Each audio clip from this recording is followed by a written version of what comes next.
Bugun og'iz erib ketadigan judayam mazali ham pisochni, ham shokoladni, ham tvorogli pirog qilamiz. Bomba, super. Tayyorlaymizmi? Ketdik. Pirogimiz mana shunday ko'rinishda bo'ladi. Uning xamirining ta'mi esa menga do'konlarda sotadigan shokoladli pechenyeni eslatdi. Birinchi navbatda 360 gramm unni elab olamiz. Albatta, yuqori navli undan qilsangiz, pirogingiz yana ham ko'tarilib chiqadi. Nima sababdan biz odatda unni elaymiz? Birinchi sababi bu albatta unni ichidagi qattiq jismlar elakda qolishi uchun, ikkinchi sababi esa bu xamirni ko'tarilib pishib chiqishi uchun.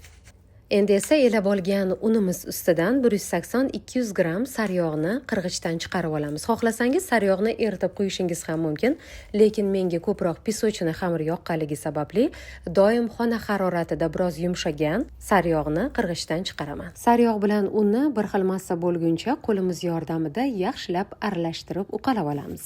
Undan so'ng 2 osh qoshiq yoki 40 gramm kakao va 1 choy qoshiq razrixlitel solib, yana bir xil massa bo'lguncha venchik yordamida aralashtiramiz. Boshqa idishga 2 osh qoshiq smetana, 1 piyola yoki 150 gramm shakar solib, yana bir xil massa bo'lguncha venchik yordamida aralashtiramiz. Endi esa unli massamizga suyuq massamizni qo'shib, xamir qoramiz. Agar hammasini men aytganday solsangiz, xamir xuddi shunday ko'rinishda bo'lishi kerak. Agar sizda xamiringiz biroz suyuqroq bo'lsa, albatta un solib, xuddi shunday ko'rinishga keltirib olishingiz mumkin. Xamirimiz tayyor bo'lgandan so'ng uni ikkiga bo'lib, morozilnikka 1-2 soatga qotgunga qadar qo'yamiz, chunki bu xamirni biz qirg'ichdan chiqarishga tayyorlashimiz lozim. Navbat tvorogli massaga. Menda 250 gramm tvorog borligi uchun bu pirog uchun biroz kamlik qildi. Agar sizda bundan ko'proq bo'lsa, bemalol qo'shishingiz mumkin. Qancha tvorog ko'p bo'lsa, shuncha mazali bo'ladi. Pirog yana ham chiroyli chiqishi uchun 500 gramm tvorog, bitta tuxum, 100 gramm shakar, 1 chimdim vanilin. Agar tvorog suyuq bo'lsa va biroz suvi bilinib tursa, albatta 1 osh qoshiq kukroz kraxmalini solib yuborsangiz, ideal tarzda chiqadi. Barcha masalliqlarni solib bo'lganimizdan so'ng, bir xil massa bo'lguncha blenderlab olamiz. Xamirimiz qirg'ichdan chiqarilishga tayyor va uning bir bo'lagini listimizni pastki qismiga qirg'ichdan chiqarib tekislab olamiz. Listga pergament qog'oz yozish esingizdan chiqmasin. Uning ustiga esa tvorogli massani solib, uni ham bir tekisda tekislab chiqamiz. Albatta, ko'rib turganingizdek, meni tayyorlagan xamirimga nisbatan tvorog kamligi uchun biroz yupqaroq ko'rinish berdi.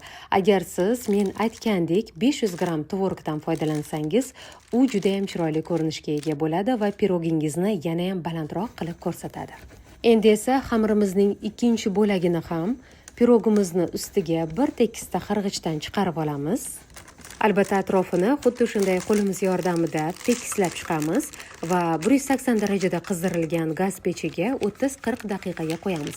Hammani gaz pechi har xil bo'lganligi uchun o'zingizni gazingizdan kelib chiqqan holda me'yorni belgilaysiz.